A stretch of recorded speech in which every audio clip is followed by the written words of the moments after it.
tratar de um assunto muito importante, tem sido muito negligenciado ultimamente pelas igrejas, é a volta de Cristo. Infelizmente as pessoas não estão pensando mais sobre a iminente volta de Jesus. Infelizmente. Hoje nós vamos abrir o nosso texto em Filipenses capítulo 3, versículos 20 e 21. Eu vou ler. Filipenses 3, versículos 20 e 21. A nossa cidadania, porém, está nos céus, de onde esperamos ansiosamente o Salvador, o Senhor Jesus Cristo, pelo poder que o capacita a colocar todas as coisas debaixo do seu domínio. Ele transformará os nossos corpos humilhados, tornando-os semelhantes ao seu corpo glorioso. O nosso tema é a volta de Jesus para buscar a sua igreja. O texto começa no versículo 20, a nossa cidadania. Alguns textos colocam a nossa cidade, outros colocam a nossa pátria. A nossa pátria, a nossa cidadania, a nossa cidade, porém está nos céus, de onde esperamos ansiosamente o Salvador. Essa palavra esperamos, e às vezes é traduzida também por aguardamos, ela tem um significado no original de esperar ansiosamente. Ansiosamente, tem a ideia assim de expectativa intensa, grande expectativa pela volta de Jesus. O Salvador, o Senhor Jesus Cristo, pelo poder que o capacita a colocar todas as coisas debaixo do seu domínio, ou da sua autoridade, né? E transformar nossos corpos humilhados, tornando-os semelhantes ao seu corpo glorioso. Então aqui o texto fala que nós aguardamos a volta de Jesus. Vamos abrir um texto que fala alguma coisa sobre isso. 1 Tessalonicenses capítulo 1, versículo 10. 1 Tessalonicenses 1, 10.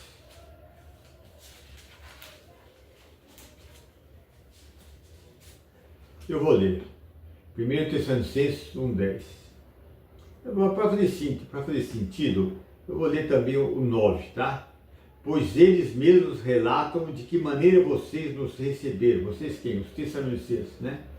E como se voltaram para Deus, deixando os ídolos a fim de servir ao Deus vivo e verdadeiro. Aqui fala da conversão deles, quando abandonaram a idolatria, aquela vida de pagãos e se voltarem para Deus. Agora o versículo 10 está ligado com aquele assunto que nós falamos, a volta de Jesus.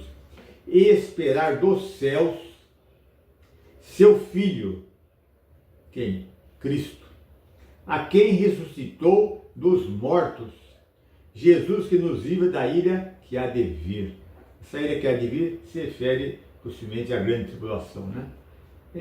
Mas eu quero chamar a atenção no versículo 10, e esperar do céu do seu Filho. Muita gente hoje em dia, principalmente após a pandemia para cá, levando em conta as epidemias, levando em conta guerras, uma série de coisas, as pessoas ficam tentando especular sobre se Cristo está para voltar, não está para voltar, tal.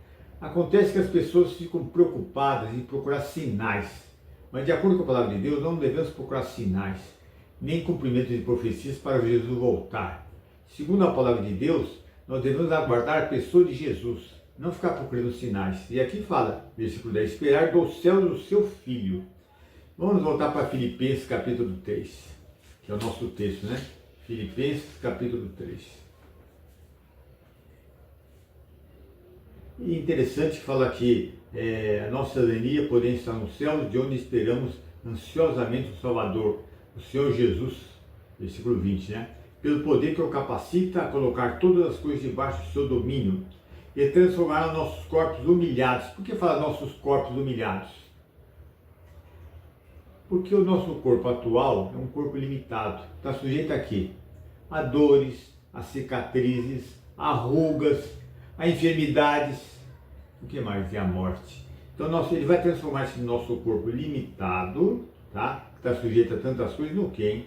Num corpo semelhante ao seu corpo glorioso. Nós teremos um corpo semelhante ao corpo de Jesus.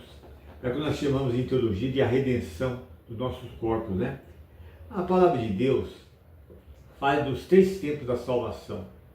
Quando nós temos um encontro com Jesus, com o nosso Salvador pessoal, nós somos salvos da condenação do pecado, ou seja, não iremos mais para o inferno. No momento atual, nesse processo de santificação, estamos sendo salvos do poder do pecado, do controle do pecado. E quando nós tivermos esses corpos glorificados, semelhantes ao de Jesus, nós estaremos salvos da presença do pecado. E esse corpo aqui, conforme nós verificamos, aqui fala que corpos semelhantes ao seu corpo. Então, os crentes receberão, quando nós verificamos aqui, um corpo glorificado que será adaptado, apropriado, projetado para nós durante toda a eternidade, ao lado de Cristo e de irmãos que receberam Jesus, né? Estaremos com um corpo apropriado para a eternidade futura. E esse corpo não terá limitações atuais. Isso que é importante, nós não teremos essas limitações atuais. Projetado, adaptado, apropriado, como foi para vocês, né? E está se referindo ao aspecto exterior, né? Que é o corpo.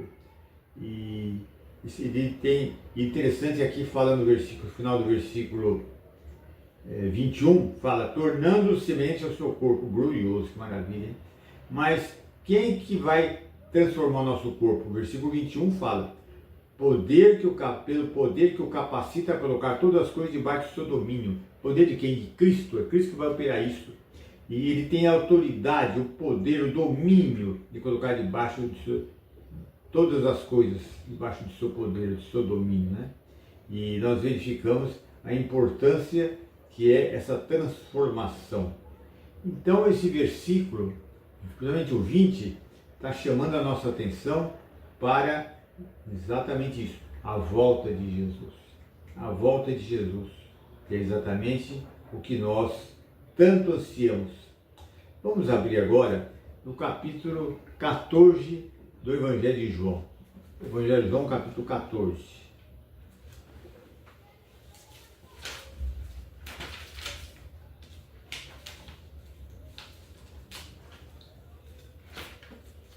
João capítulo 14, a partir do versículo 1. João 14, a partir do versículo 1. Jesus disse, João 14, 1, não se perturbe o coração de vocês. Estava falando para os apóstolos, né? Creio em Deus, creio também em mim.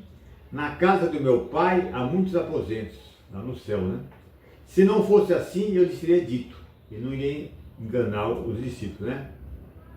Na casa do meu pai há muitos aposentos, se não fosse assim, eu lhes teria dito, vou preparar-lhes lugar. E se eu for lhes preparar lugar, voltarei e os levarei para mim, para que vocês estejam onde eu estiver. Então, atualmente, Cristo está fazendo o quê? Está preparando um lugar para a sua futura esposa, que é a igreja. E aqui está dizendo que não só está preparando, mas que ele vai voltar para buscar a sua igreja. Voltar para buscar a igreja. Vamos voltar lá para o nosso texto lá de Filipenses. Então você veja a importância do que o texto está colocando aqui sobre esse encontro com o Senhor Jesus. E o Senhor Jesus realmente, ele faz questão de enfatizar isso. Agora, uma coisa importante é o seguinte, aqui fala de esperança. A esperança da volta de Jesus para buscar a sua igreja. Agora, a palavra esperança, na palavra de Deus, e principalmente quando está relacionado com a volta de Cristo, não está relacionada, nem não implica em incerteza, muito pelo contrário. Quando nós verificamos aqui fala, a esperança não implica em incerteza, mas em convicção, em certeza de estarmos de posse da verdade. Que verdade é essa? Que foi revelada através da palavra de Deus, foi prometida pelo Senhor. E Deus não iria nos enganar. Deus não mente, não pode mentir, Ele não se engana nem pode enganar ninguém. Por quê? Porque Ele é santo e Ele realmente se revelou através da palavra de Deus, né? E prometeu. E sendo assim, nós podemos, quando nós somos de esperança, então, em relação à volta de Jesus, não é fazer de conta que vai acontecer, ou ficar torcendo para acontecer, ao contrário, levando em conta que a palavra de Deus é digna de todo o crédito, levando em conta Deus, sendo Deus quem é, dá essa experiência a nível de certeza. Dizendo, nós temos a esperança, no sentido, uma esperança fundamentada na palavra, temos certeza da volta de Jesus. Interessante que essa certeza que nós estamos colocando aqui, ela enche de alegria a nossa alma. Atualmente, no momento presente, só de nós sabermos pela palavra que Jesus pode voltar a qualquer momento, que a volta de Jesus é iminente, isso já nos enche de alegria. Por quê? Porque a palavra de Deus afirma que nós podemos confiar nessa volta de Jesus. Agora nós vamos abrir, antes de abrirmos, uma coisa interessante aqui. Versículo 20 fala, a nossa cidadania, a nossa cidade, a nossa pátria está nos céus. Seria interessante nós verificarmos o que fala lá em 1 Pedro, capítulo 2, versículo 11. 1 Pedro, capítulo 2, versículo 11. Antes de ir para 1 Pedro, capítulo 2, desde a nossa informalidade, né? É o seguinte, vale a pena nós verificarmos, porque quando fala aqui no final do versículo 21, tornando semelhança ao seu corpo, que nós vamos ter um corpo transformado, vale a pena ir de um outro texto que fala exatamente sobre isso também. É a primeira carta de João, do apóstolo João, capítulo 3, versículos de 1 a 3. 1 João, capítulo 3, versículos de 1 a 3. 1 João, capítulo 3, versículos de 1 a 3.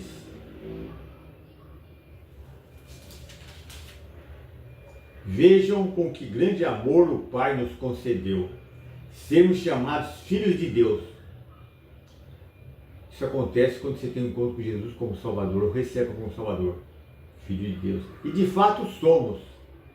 Por isso o mundo não nos conhece. O mundo aqui é aqueles que não levam a Deus em conta, as pessoas que são ímpias, que rejeitam a pessoa de Deus, né? O mundo não nos conhece, porque não o conheceu. Quem? O próprio Cristo, né? Amados, versículo 2, agora somos filhos de Deus, e está reafirmando essa verdade maravilhosa. E ainda não se manifestou o que havíamos de ser. Mas sabemos que quando ele se manifestar, está vendo? A volta de Jesus para buscar a igreja, né? Quando ele se manifestar, ele quem? O Senhor Jesus. Seremos semelhantes, está vendo? Seremos semelhantes a ele, pois o veremos como ele é. Quando Jesus vier buscar a sua igreja, nós seremos semelhantes a Jesus. Nós teremos esse encontro pessoal com o Senhor Jesus. E esse encontro pessoal com ele é transformador, né?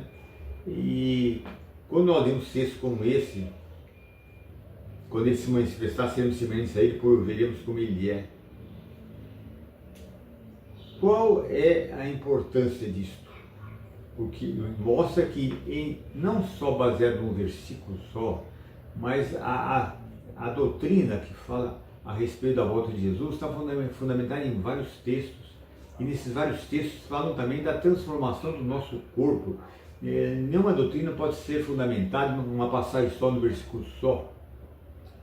Ao contrário, aqui mostra que a palavra de Deus é esclarecedora. Vamos abrir agora em 1 Tessalonicenses capítulo 4. 1 Tessalonicenses capítulo 4, versículo 13. 1 Tessalonicenses capítulo 4, versículo 13. 1 Tessalonicenses 4, 13. É um texto muito conhecido, mas levando em conta tudo que nós estamos lendo, isso vem fundamentar, alicerçar cada vez mais a doutrina a respeito da volta de Jesus. 1 Tessalonicenses 4, 13. Irmãos, não queremos que vocês sejam ignorantes quanto aos que dormem, aqueles que morreram. O corpo está dormindo, mas o espírito e a alma estão, quando a pessoa morre, vai para junto de Deus, né? Esperando a ressurreição. Para que não se entristeçam como os outros que não têm esperança. Quem são os outros que não têm esperança? Os incrédulos. E na época lá, principalmente os gentios, os pagãos, aqueles que não tinham tido um encontro com Cristo, né? Se cremos que Jesus morreu e ressurgiu, cremos também que Deus trará mediante Jesus com ele aqueles que nele dormiram. Em outras palavras, aqui fala da ressurreição por ocasião da volta de Cristo, para buscar a sua igreja. Haverá a ressurreição dos corpos daqueles que morreram, cujos espíritos e almas já estão com Jesus no momento, né?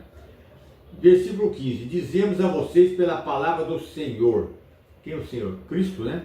Que nós, os que estivermos vivos, quer dizer, no momento que Cristo vier buscar a sua igreja, os mortos ressuscitarão e os que estiverem vivos terão os corpos transformados, semelhantes a Jesus. Aquele corpo que nós falamos agora há pouco, né? Um corpo glorificado. É a redenção do nosso corpo, né? Dizemos a vocês pela palavra do Senhor que nós, os que estivermos vivos, versículo 15, os que ficarmos até a vinda do Senhor, que é o Senhor Jesus, certamente não precederemos os que dormem. Em outras palavras, nós não iremos ter um encontro com Jesus nos ares, na frente dos que morreram. Não. Eles vão morrer, eles que morreram ressuscitarão, e juntamente com os que irão ressuscitar, aqueles que estiverem vivos terão os corpos transformados e juntos irão para o encontro com o Senhor. Versículo 16: pois dada a ordem, com a voz do arcanjo e o ressoar da trombeta de Deus, o próprio Senhor, quem? Jesus, descerá dos céus e os mortos em Cristo ressuscitarão primeiro, está vendo? Depois nós, os que estivermos vivos com os corpos transformados, seremos arrebatados com ele. Eles quem? Os que ressuscitarem. Nas nuvens, o encontro será nas nuvens com o Senhor, nos altos, né? Para o encontro com o Senhor nos ares, quem? O Senhor Jesus. E assim estaremos com o Senhor para sempre. Que maravilha, que promessa maravilhosa, né? Console-se uns aos outros com essas palavras. Quer dizer, falando, quem perdeu um ente querido, que era crente, pode estar certo que no dia da ressurreição, no dia que Cristo voltar, eles ressuscitarão e subirão juntamente com aqueles que terão os corpos transformados. Vamos abrir agora em 1 Coríntios capítulo 15. Então, você veja quantas passagens frisando que na ocasião quando Cristo voltar, haverá uma transformação nos corpos dos que estiverem vivos e daqueles que morreram ressuscitarão. Você vê que eu quero frisar bem a importância de uma doutrina estar bem fundamentada na palavra de Deus, não apenas num versículo, um versículo prova, mas ao contrário, várias passagens. Vamos agora abrir em 1 Coríntios capítulo 15, versículo 51. 1 Coríntios 15, 51.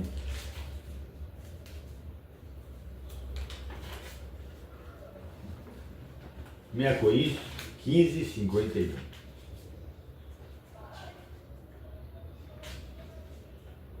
Diz o seguinte, vamos ler os 50 para fazer mais sentido, né? Irmãos, eu lhes declaro que carne e sangue não podem herdar o reino de Deus, nem o que é perecível pode herdar o imperecível. Eis que eu lhes digo o mistério, nem todos dormiremos, quer dizer, nem todos morreremos na ocasião da volta de Cristo, mas todos seremos transformados, quer dizer, aqueles que estiverem vivos na volta de Cristo, conforme o Tessalonicenses, o corpo será transformado, os que morreram ressuscitarão. Nem todos dormiremos, mas todos seremos transformados.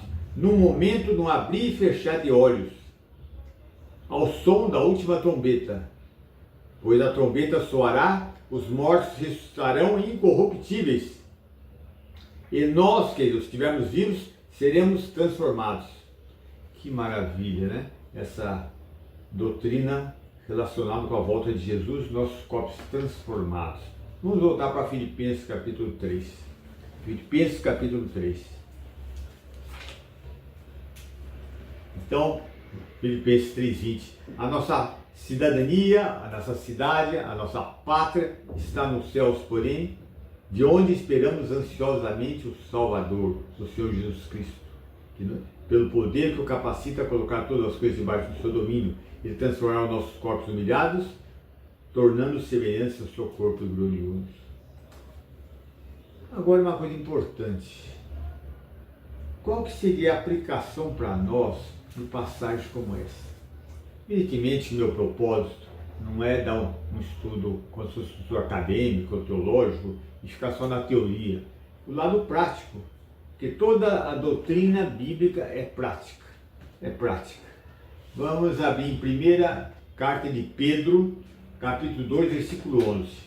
1 Pedro, capítulo 2, versículo 11. 1 Pedro, capítulo 2, versículo 11. Amados, insisto, antes de tudo, estão lembrados lá em Filipenses, fala que nossa pátria está nos céus, nossa cidade está nos céus, nossa cidadania é celestial. Já que nossa pátria está nos céus, então nós estamos aqui nesse mundo temporariamente. Para quê? Para testemunharmos de Cristo, para prepararmos edificarmos a igreja de tal maneira que os irmãos em Cristo sejam cada vez mais parecidos com Jesus. Isso nós fazemos através do exercício dos nossos dons, através do estudo da palavra, né? E também pregarmos o Evangelho para pessoas que ainda não conhecem Jesus. Bom, se a nossa pátria está nos céus, qual deve ser o nosso procedimento aqui na terra? Então, 1 Pedro 2,11 diz: Amados, insisto em que, como estrangeiros e peregrinos no mundo, vocês se abstenham dos desejos carnais que guerreiam contra a alma. Eu te falo, levando em conta que a nossa pátria está nos céus, nós não podemos ficar arraigados, enraizados nesse mundo, como acontece com muitas pessoas. Mas ao contrário, nós devemos andar como filhos de Deus que somos, né? Como cidadãos dos céus. Vamos abrir agora em 1 João, que nós já vimos agora há pouco, agora capítulo 3, versículo 2. 1 João, capítulo 3, versículo 2. 1 João, capítulo 3, versículo, vou ler novamente, mas vou ler uma passagem que eu não havia lido. 1 Pedro, capítulo 3, versículo 2. Amados, agora somos filhos de Deus e ainda não se manifestou o que havemos de ser, porque ainda Cristo não voltou, né? Mas sabemos que quando Ele, foi interessante, fala, nós sabemos, quer dizer, nós temos certeza. Por isso que eu falei que a esperança não está relacionada com insegurança, com dúvidas, ao contrário. Mas sabemos, por que nós sabemos? Porque Deus se revelou na sua palavra.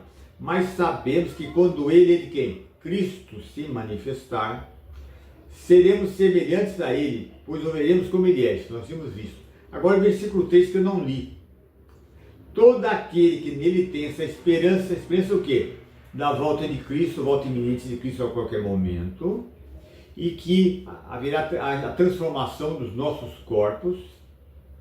Todo aquele que tem essa esperança purifica-se a si mesmo, assim como ele é puro. Veja que interessante. O fato de você ansiar pela volta de Jesus, o fato de você viver à luz desse grande evento, que é a volta de Jesus, isso é um fator motivador para que haja o quê? Para que nós andemos em santidade, para que nós possamos glorificar Deus em nosso testemunho aqui.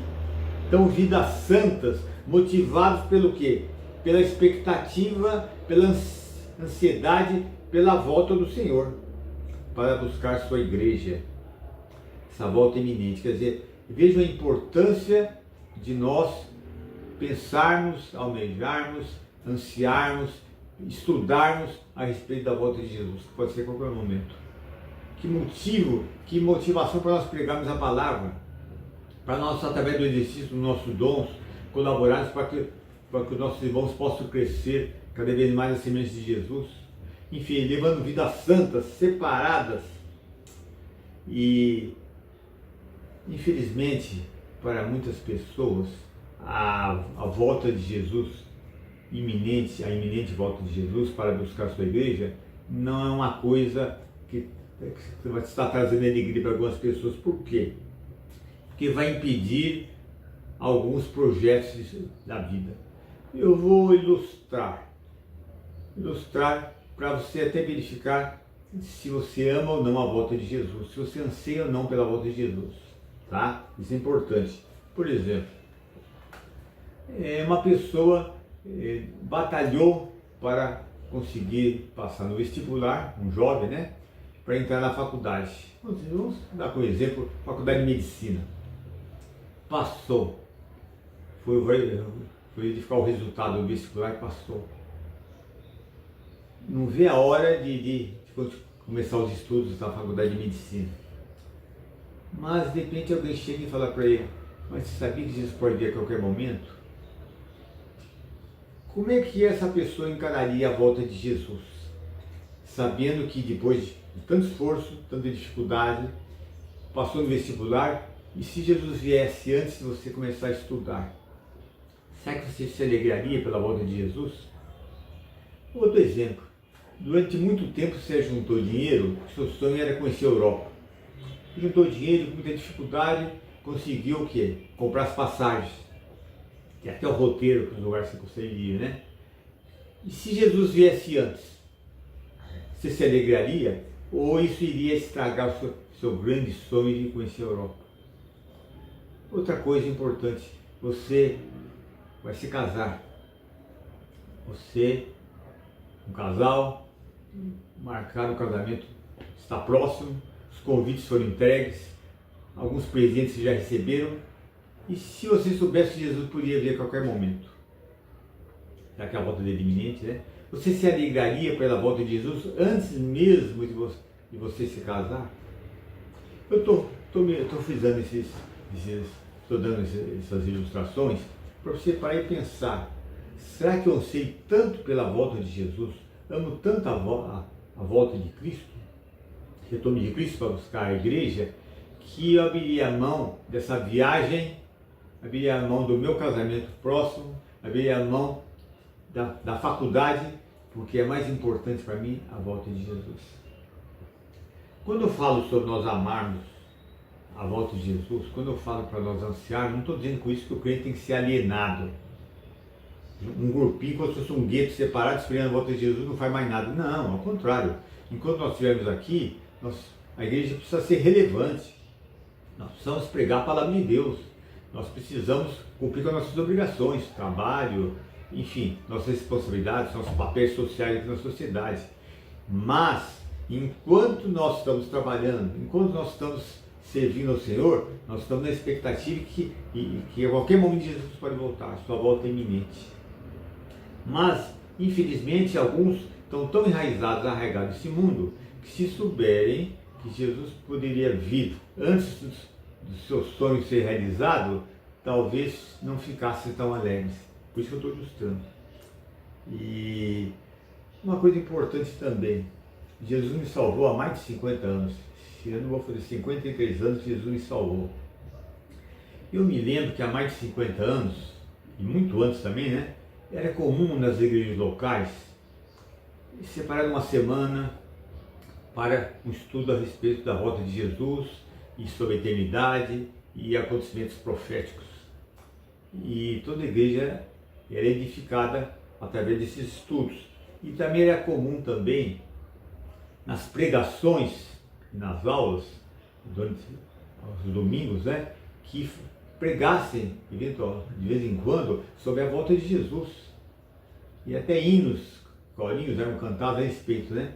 Mas eu verifico, no contexto que nós estamos edificando aqui, que a maior parte das igrejas, atualmente, no meio até contexto conservador, né, já não se prega mais a respeito da volta de Jesus e as suas implicações práticas, já não se ensina mais a respeito disso, já não é nem tema de conversação entre os irmãos quando estão em comunhão, seja comendo em algum lugar ou visitando. Raramente no papo, na comunhão entre os crentes, é mencionada a volta de Jesus.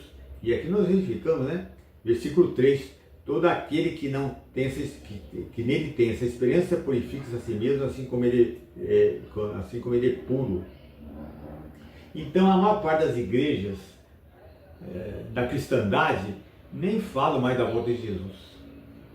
Sem levar em conta, né, que muitos púlpitos falam mais sobre autoajuda do que sobre qualquer outra coisa, né? Então não há essa preocupação a respeito disso. Não há essa preocupação. Vamos abrir em 2 Timóteo capítulo 4. 2 Timóteo capítulo 4, versículo 8. 2 Timóteo capítulo 4, versículo 8. 2 Timóteo capítulo 4, versículo 8. Então, vamos, para fazer mais sentido, vamos ver o contexto, né? Versículo 6. Eu já estou sendo derramado como oferta de bebida, Paulo falando. Está próximo o tempo da minha partida, e sabia que em breve, ele estava preso lá em Roma, né? estava passando por julgamentos, tudo, ele sabe que em breve ele morreria, né? Combati o bom combate, terminei a corrida, porque ele começou bem a carreira cristã e terminou bem, né? Guardei a fé, aquele depósito doutrinário pregado pelos apóstolos, né? Agora, versículo 8, agora me está reservada a coroa da justiça, que o Senhor, quer dizer, Jesus, justo juiz, me dará naquele dia, e não somente a mim, mas também a todos que amam a sua vinda. Então eu pergunto para você, você ama a vinda de Jesus? Você tem ansiedade pela vinda de Jesus? Você seria capaz de abrir mão de sonhos que são até válidos? Vamos ver. É uma maravilha você poder frequentar uma faculdade, um casamento, é uma maravilha você poder fazer uma viagem, tudo bem. Mas você abriria a mão disso pela volta de Cristo? Mas nós verificamos que aqui que Paulo diz, e não somente a mim, mas também a todos que amam a sua vinda. Vamos voltar para Colossenses capítulo 3.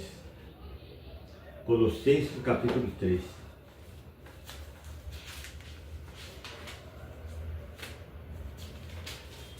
Aliás, desculpe, Filipenses capítulo 3, né? Então Filipenses capítulo 3 fala o quê? Versículo 20, a nossa cidadania está nos céus, de onde esperamos ansiosamente o Salvador Jesus Cristo. Você espera ansiosamente o Salvador Jesus Cristo? Espera. Vamos abrir em Colossenses agora, capítulo 3. Colossenses capítulo 3. Se você, refletindo agora, e percebe que seu coração está frio a respeito da volta de Cristo, pode ser por vários motivos.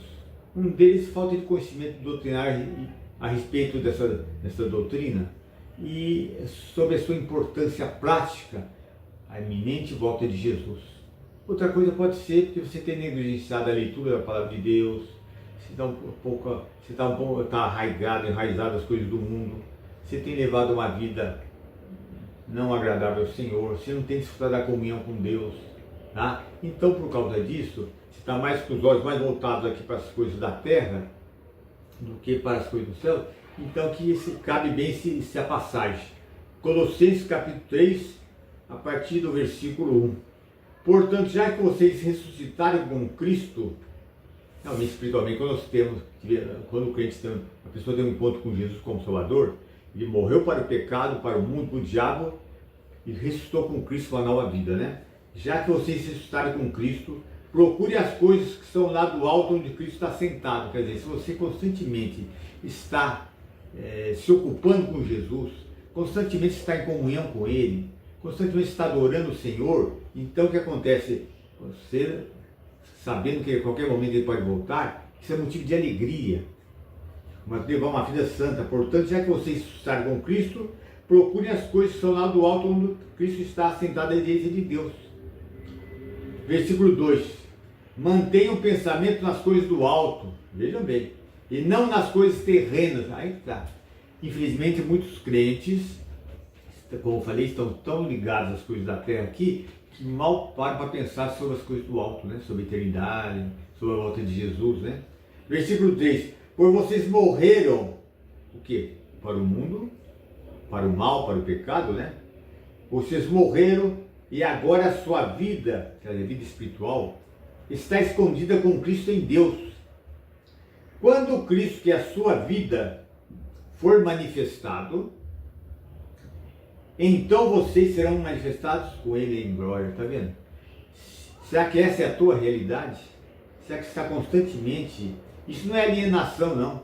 Você pode ter a sua vida normal, o seu trabalho, atividade na igreja, trabalho profissional, secular, tudo, mas você sabendo que Jesus pode voltar a qualquer momento, e estar também constantemente em comunhão com Jesus, constantemente se ocupando com Cristo.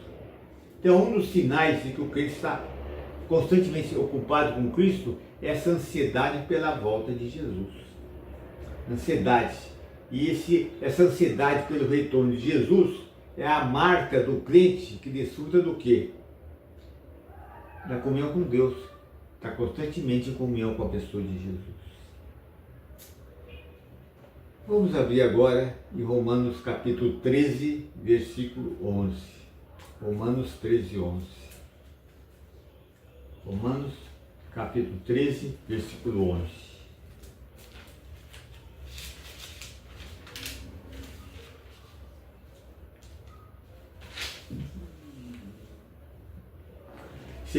Como você pode verificar, todos esses versículos que nós lemos estão todos eles relacionados com a volta de Jesus e a importância dessa doutrina em termos práticos, para nós estarmos motivados a vivermos uma vida santa, mais parecida com Jesus, falarmos do Evangelho, usarmos os nossos dons espirituais para a edificação do corpo. Veja quantas coisas são implicadas, né? Quer dizer, enquanto aguardamos, estamos servindo ao Senhor, né?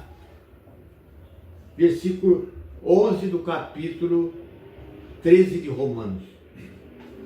Façam isso compreendendo o tempo que vivemos, quer dizer, discernir o momento. Chegou a hora de vocês despertarem do sono. Infelizmente, tem muito crente que está sonolento, né? Parece que não discerne, né? Não discerne as coisas, né?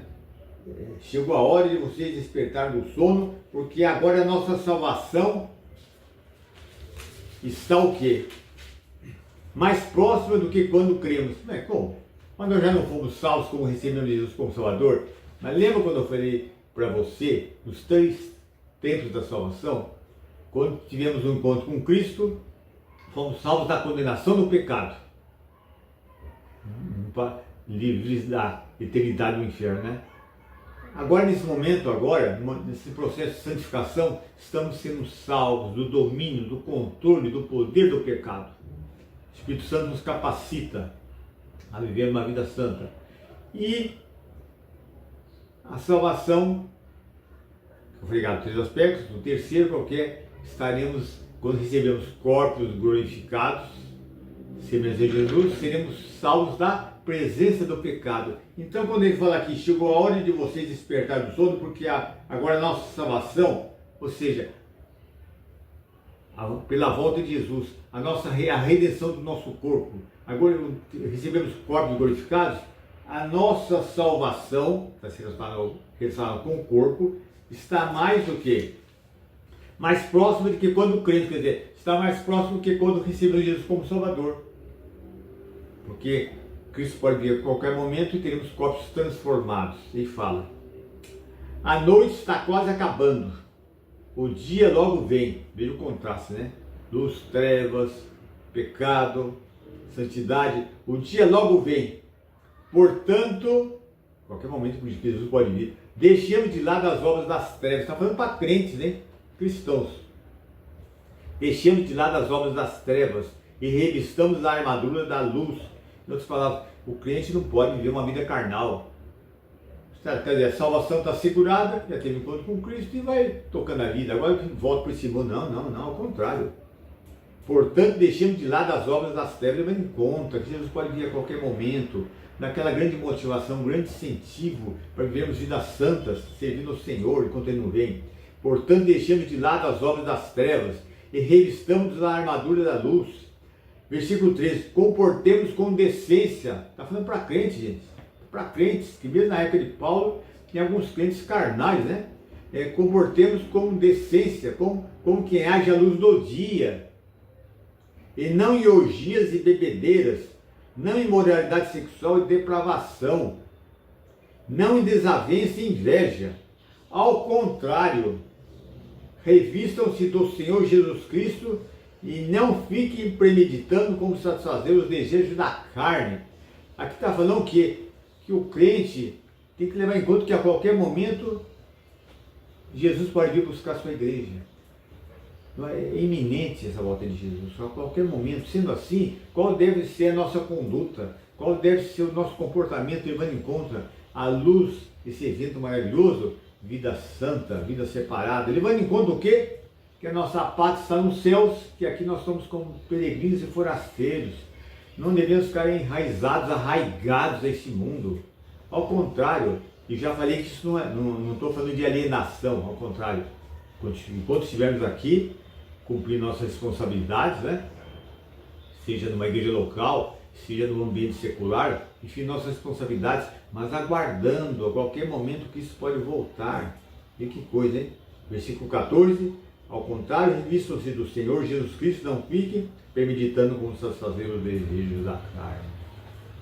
Vamos abrir, para encerrar, Filipenses, capítulo 3, que é o nosso texto, né? Filipenses, capítulo 3.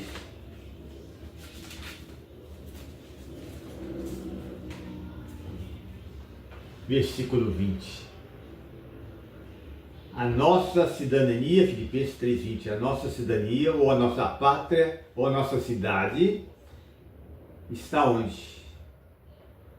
Nos céus. A nossa cidadania, porém, está nos céus, de onde esperamos ansiosamente. Isso é importante. O Salvador, o Senhor Jesus. Não devemos procurar sinais. Não devemos ficar preocupados, qual a profecia que vai se cumprir para Jesus voltar. Não. A volta de Cristo é iminente.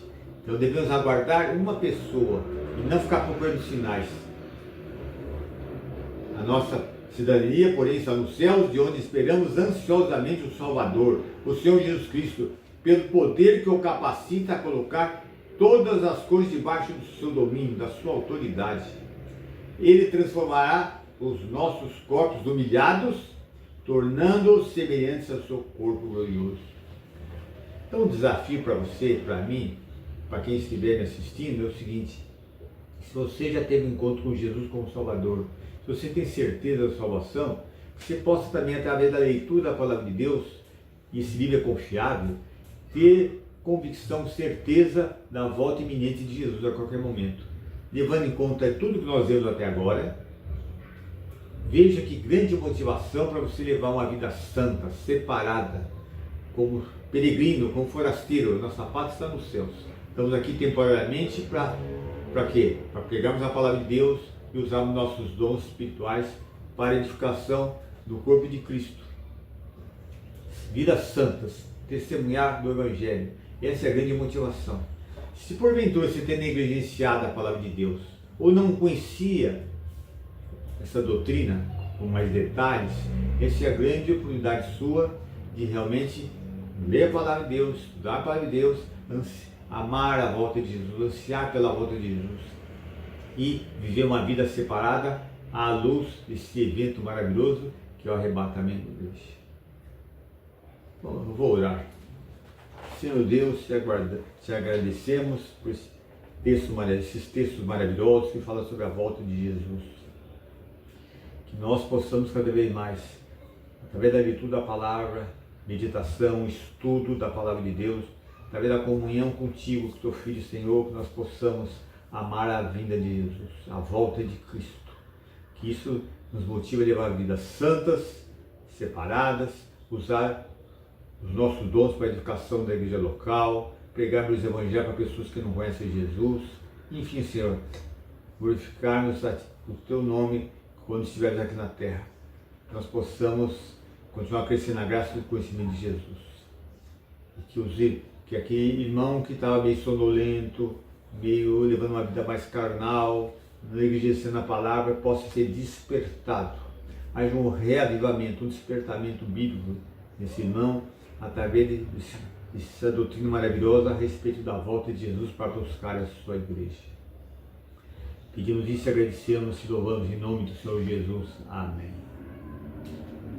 Olá, eu vou ler um texto da palavra de Deus muito conhecido, mas nunca é demais nós relermos o texto, né? É 2 Timóteo, capítulo 3, versículo 16. 2 Timóteo 3,16. Toda a Escritura é inspirada por Deus e útil para o ensino, para a repreensão, para a correção e para a instrução na justiça, para que o homem de Deus seja apto e plenamente preparado para toda boa obra. Eu creio que a palavra de Deus é a nossa única regra de fé e prática. Eu creio que a palavra de Deus é inspirada verbalmente, que ela é toda escritura inspirada, inspiração plenária.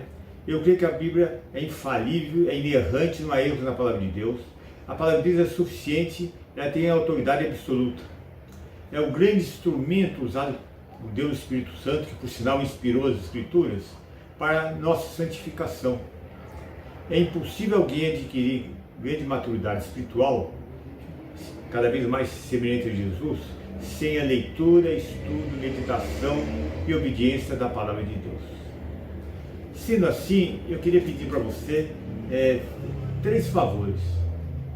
Primeiro é o seguinte: se você tem gostado, tem apreciado os meus estudos, se tem sido edificante para você, se tem feito tem sido relevante para você, tem feito uma diferença na sua vida, eu pediria que você se inscrevesse no meu canal. O segundo pedido é o seguinte, que você clicasse no sininho, que é exatamente indica que você gostou, indicar no gostei, que está apreciando. E o terceiro pedido é o seguinte, se tem sido relevante para você, tem sido uma bênção para você, se você tem apreciado os estudos, que você compartilhasse com outras pessoas, amigos, parentes, para que assim mais pessoas pudessem aprender mais da palavra de Deus, mais pessoas pudessem ser edificadas e, enfim, que Deus pudesse ser mais conhecido através da sua palavra. E eu agradeço o fato de você estar me assistindo e que Deus possa me usar cada vez mais para que Deus alcance mais pessoas. O propósito desse canal é ser fiel à palavra de Deus e glorificar o Senhor Jesus. Eu agradeço e peço que você também ore por esses meus estudos, para que cada vez mais o Espírito Santo me capacite para expor com fidelidade a palavra de Deus. Tá ok?